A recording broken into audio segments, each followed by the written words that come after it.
Xerfi Global a récemment publié une étude sur les groupes de défense. L'incertitude est le sentiment qui caractérise le mieux les perspectives de cette industrie, qui représentait encore environ 2,4% du PIB mondial en 2014, au moment où les grandes entreprises de l'armement font face à une baisse des dépenses publiques dans les pays occidentaux.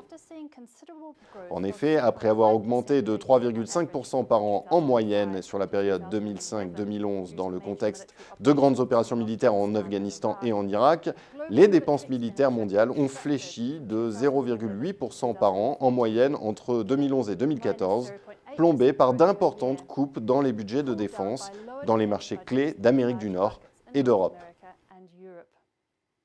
Les États-Unis restent de loin le premier marché, avec une part de 37% dans les dépenses mondiales de défense en 2014, une part qui était néanmoins encore plus importante en 2010 quand le pays représentait 43% du marché mondial.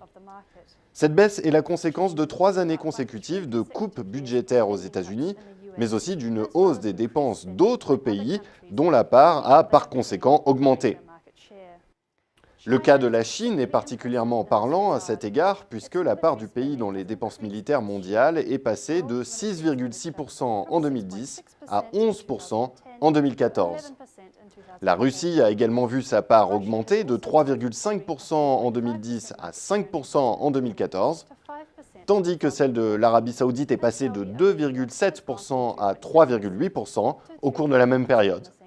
A l'inverse, la part de la France a reculé de 4,2% à 3,5% et celle du Royaume-Uni de 3,8% à 3,3%.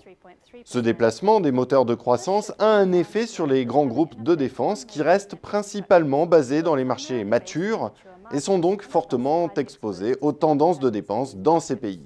Ainsi, les principaux groupes de défense ont vu leurs ventes reculer de 3,9% par an en moyenne entre 2010 et 2014. Néanmoins, ce chiffre cache une reprise de la croissance des bénéfices. En 2014, ils ont atteint leur plus haut niveau en 5 ans, un exploit qui est le résultat combiné de mesures visant à accroître l'efficacité des activités, d'une diversification vers des activités à plus forte valeur ajoutée, comme la cybersécurité, la santé, les systèmes de gestion financière et de télécommunications, ainsi que d'une baisse des prix des matières premières, particulièrement bénéfique pour les fabricants de matériel militaire.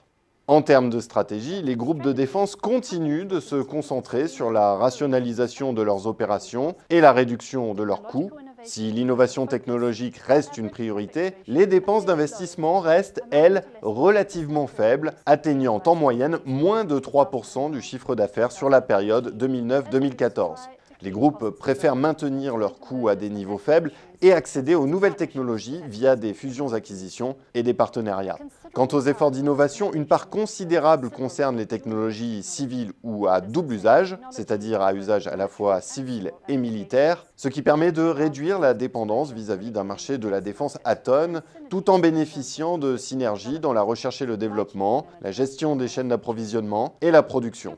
Enfin, face au déplacement des centres de demande et à la croissance des budgets militaires dans les nouveaux marchés, l'expansion internationale est aujourd'hui devenue une priorité pour de nombreux groupes d'armement.